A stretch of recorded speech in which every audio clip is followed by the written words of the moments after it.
Everyone, welcome to missile classes. मैं आज आपके सामने लेकर आया ज्योग्राफी सेक्शन का top of the most important question. इससे पहले हम लोगों ने 2 लेक्चर ऑलरेडी बेहतरीन तरीके से डिस्कस किए थे और साथ ही साथ मैंने आप लोगों को बताया था कि आपने 25 क्वेश्चन में से कितना क्वेश्चन सही किए हैं एक बार आप लोग कॉमेंट सेक्शन में जरूर बताएं। ये अगर क्लास आप लोग अच्छी तरह से करते हैं तो आपको अंदाजा लगेगी कि हमारे फाइनल एग्जाम में अकॉर्डिंग अगर इस तरह से क्वेश्चन आ जाए तो हम लोग कितना क्वेश्चन को खुद से सॉल्व कर सकेंगे। इसीलिए मेरे भाई यहाँ पे आप लोगों के लिए top of the most important question लेकर आया हूँ आपके पेपर के रिगार्डिंग। तो चलिए हम लोग बिना देर के एक एक क्वेश्चन को मैं बेहतरीन तरीके से आप लोगों को समझाने की कोशिश करूंगा। आपके पेपर में हूबहू ऐसे क्वेश्चन आने की संभावनाएं होगी।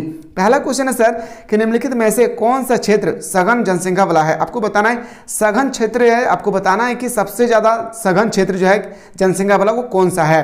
तो बताएंगे सर दक्षिण पूर्वी एशिया। याद रखिए क्या हो जाएगी, दक्षिण पूर्वी एशिया इसका राइट आंसर हो जाएगी। क्वेश्चन नंबर आते हैं सर 2 पे। बहुत सारे स्टूडेंट्स इस बात के लिए कंफ्यूजन रहते हैं मेरे भाई, जो क्वेश्चन नंबर 2 है बिल्कुल कंफ्यूजन नहीं रहना है। जनसंख्या वृद्धि दर सर्वाधिक होती है कहाँ पे होती है मेरे भाई, याद रखिएगा अफ्रीका में। बहुत सारे स्टूडेंट्स ना इनको एशिया लगाते हैं, बिल्कुल इसका गलत आंसर रहता है, याद रखिएगा। अगर आपके पेपर में अगर आ जाए इस तरह क्वेश्चन और अगर आप मान लेते हैं आपको एशिया क्लिक करते हैं तो आप समझ जाइएगा आपका आंसर बिल्कुल रॉन्ग है। ठीक है, अगला क्वेश्चन पे आते हैं सर।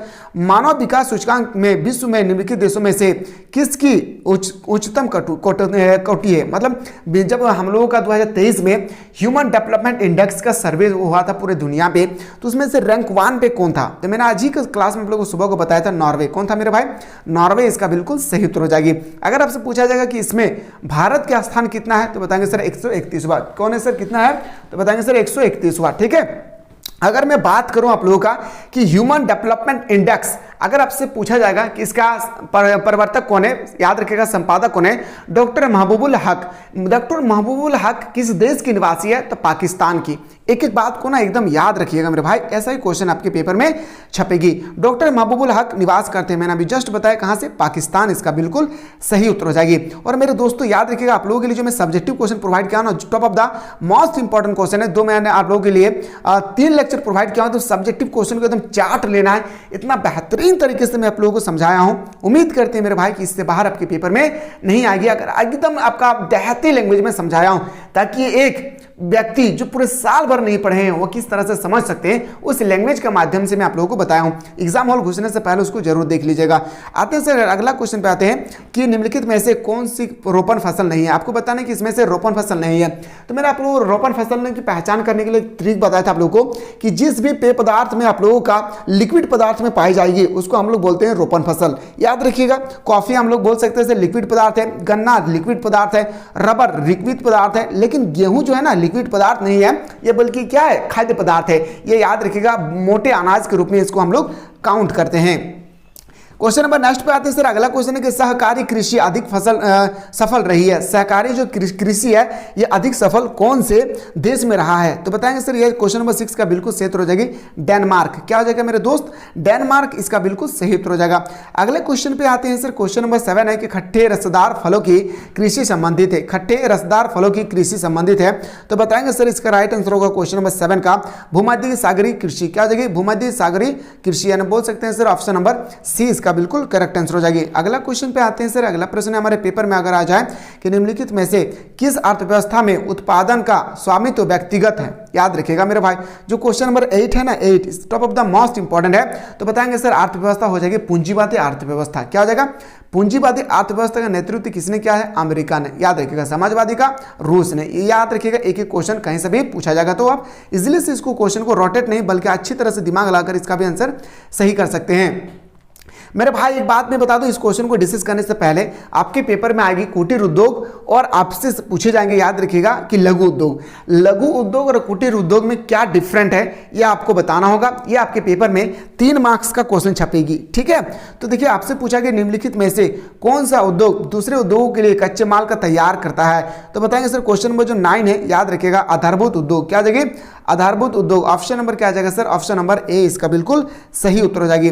नेक्स्ट क्वेश्चन पे आते हैं सर। अगला क्वेश्चन है क्वेश्चन नंबर हम लोग का 10 है सर। अगला क्वेश्चन है कि पनामा नहर जोड़ती है, जो पनामा नहर है याद रखिएगा वो जोड़ती है। जो पनामा नहर है मेरे भाई किसको किसके साथ जोड़ती है। तो बताएंगे सर प्रशांत महासागर को अटलांटिक महासागर के साथ। किसको, प्रशांत महासागर को अटलांटिक महासागर के साथ जोड़ती है। यानी बोल सकते हैं सर ऑप्शन नंबर आपका बिल्कुल सही उत्तर हो जाएगा, सी इसका राइट आंसर हो जाएगी।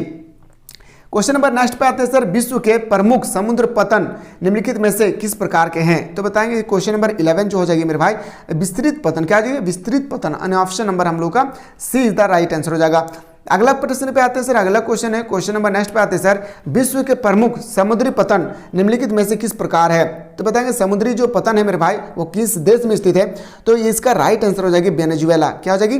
वेनेजुएला इसका बिल्कुल राइट आंसर हो जाएगा। अगला क्वेश्चन पे आते हैं सर, नेक्स्ट क्वेश्चन है 30 नंबर की, किसी झील के चारों ओर बसा अधिवास किस प्रतिरूप के आयोग में आते हैं? किस प्रतिरूप में आएगा? आयताकार, आर्य, तारा या वृत्ताकार? ये क्वेश्चन मैंने अभी तक आप लोगों को 3 से 4 बार बता चुका हूं, याद रखिएगा। इसका बिल्कुल सही उत्तर हो जाएगी वृत्ताकार। क्या हो जाएगी मेरे भाई? वृत्ताकार इसका बिल्कुल करेक्ट आंसर हो जाएगा। अगला क्वेश्चन पे आते हैं सर, भिलाई किस प्रकार का है? मैंने आपको बताया था कि भारत में 4 औद्योगिक नगर सबसे ज्यादा बड़ा, याद रखिएगा, फैक्ट्रियां हैं। 4 कौन कौन से हैं मेरे भाई? याद रखिएगा। पहला दुर्गापुर स्टील प्लांट जो पश्चिम बंगाल में है, बोकारो स्टील प्लांट जो झारखंड में है, भिलाई स्टील प्लांट जो छत्तीसगढ़ में है, राउरकेला स्टील प्लांट जो उड़ीसा में है। चारों को एकदम कंठस्थ कर लीजिएगा, एग्जाम में यहां से आपके पेपर में क्वेश्चन छपेगी। और ये निजी फैक्ट्री नहीं है बल्कि ये सार्वजनिक है। सार्वजनिक फैक्ट्री किसे कहते हैं? तो जिसका नेतृत्व सरकार खुद करती है उसको हम लोग बोलते हैं क्या? सार्वजनिक फैक्ट्री। सार्वजनिक फैक्ट्री में जो भी प्रॉफिट होती है या जो भी लॉस होती है ये सरकार के ऊपर डिपेंड करता है। ठीक है, तो चलिए आपसे पूछा गया भिलाई किस वर्ग का है? तो बताएंगे सर भिलाई जो होती है, ऑप्शन नंबर जो क्वेश्चन 14 है इसका राइट आंसर होगा औद्योगिक नगर। क्या हो जाएगी मेरे भाई? औद्योगिक नगर इसका बिल्कुल सही उत्तर हो जाएगा। नेक्स्ट क्वेश्चन पे आते हैं सर, नेक्स्ट क्वेश्चन है क्वेश्चन नंबर 15 है, यूरोप वासियों द्वारा अपने उपनिवेशों में किस प्रकार की कृषि का विकास किया गया है? तो बताएंगे सर जो यूरोप वासियों द्वारा अपने उपनिवेशियों में किस प्रकार की कृषि का विकास किया गया, जो 15 नंबर है इसका राइट आंसर हो जाएगी रोपण फसल। क्या हो जाएगा मेरे दोस्त? रोपण फसल इसका बिल्कुल राइट आंसर हो जाएगी। और एक सेट बचा हुआ है, अगर आप लोग एग्जाम हॉल घुसने से पहले अगर आप लोग चाहते हैं कि सर हम लोग को और एक सेट जल्दी से करवा दीजिए तो एक बार आप लोग जरूर कमेंट सेक्शन में कमेंट करना ना भूलिएगा। 2011 की जनगणना के अनुसार भारत के किस राज्य में नगरीय जनसंख्या का प्रतिशत सर्वाधिक है? नगरीय जनसंख्या आपसे पूछा गया है तो बताएंगे सर गोवा। क्या हो जाएगी? गोवा इसका बिल्कुल राइट आंसर हो जाएगा। क्वेश्चन नंबर नेक्स्ट पे आते हैं सर, अगला प्रश्न है कि निम्नलिखित केंद्र शासित प्रदेशों में किसकी साक्षरता दर उच्चतम है? अगर भारत में अगर राज्य की संख्या पूछे, राज्य में पूछा जाए कि वह राज्य का नाम बताएं जहां पे सबसे ज्यादा एजुकेशन परसेंट पाया जाता है तो वो हो जाएगी केरल। क्या हो जाएगा मेरे भाई? केरल। याद रखिएगा, लेकिन कितना परसेंट? तो 94% अभी प्रेजेंट टाइम में है। ठीक है, तो आपसे पूछा गया केंद्र शासित प्रदेश। मेरे भाई याद रखिएगा केंद्र शासित प्रदेश के अकॉर्डिंग अगर आपसे पूछी जाएगी वो होगी लक्षद्वीप। क्या हो जाएगा? लक्षद्वीप। इन ऑप्शन नंबर डी इसका सही उत्तर हो जाएगी। अगला क्वेश्चन पे आते हैं सर, क्वेश्चन नंबर आते हैं 17।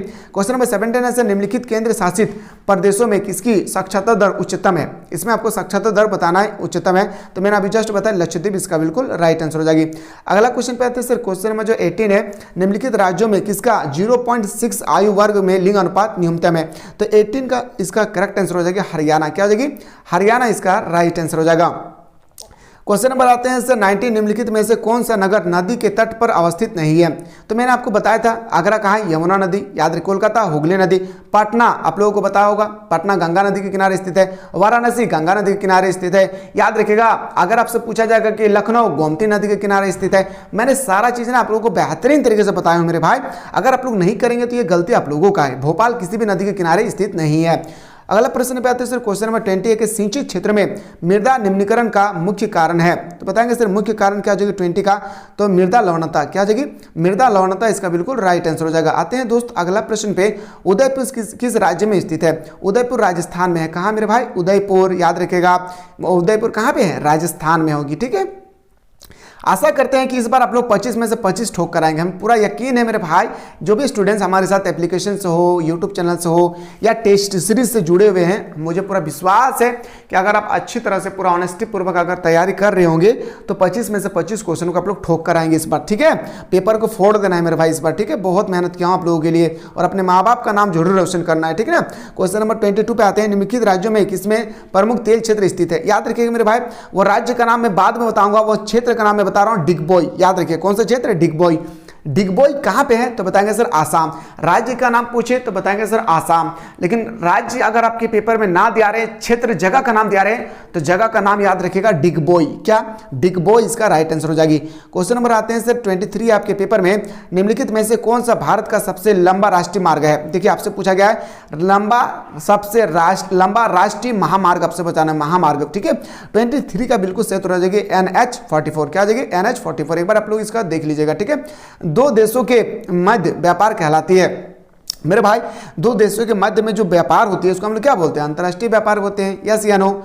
याद रखिएगा, व्यापार दो प्रकार के होते हैं, एक अपने देश के अंदर में होती है और एक दूसरे देशों के साथ हम लोग करते हैं। जैसे भारत चीन के साथ करती है, भारत अमेरिका के साथ करती है, तो इसको हम लोग अंतर्राष्ट्रीय व्यापार कहते हैं। और एक होता है आंतरिक व्यापार। ठीक है, अगला क्वेश्चन पे आते हैं सर, निम्नलिखित में से सर्वाधिक प्रदूषित नदी कौन सी है? मैंने आप लोगों को चीख चीख के ये क्वेश्चन कई बार बता चुका हूं। सबसे प्रदूषित नदी की अगर बात करें तो वो हो जाएगा आप लोगों का यमुना नदी। क्या हो जाएगी मेरे भाई? यमुना नदी बोल सकते हैं सर। ऑप्शन नंबर डी इसका राइट आंसर हो जाएगी। तो मेरे भाई यहाँ पे आप लोगों के लिए मैं बहुत इंपॉर्टेंट क्वेश्चन आप लोगों को 25 क्वेश्चन अभी तक मैंने आपको बताया हूं। एक बार आप लोग कमेंट सेक्शन जल्दी से बता दीजिए कि कितना क्वेश्चन सही किए हैं। साथ ही साथ एक बार आप लोग बताएं कि सर आप लोग सेट 4 के लिए आप लोग तैयार है या नहीं। चलिए मिलते हैं इसी तरह से नेक्स्ट वीडियो में।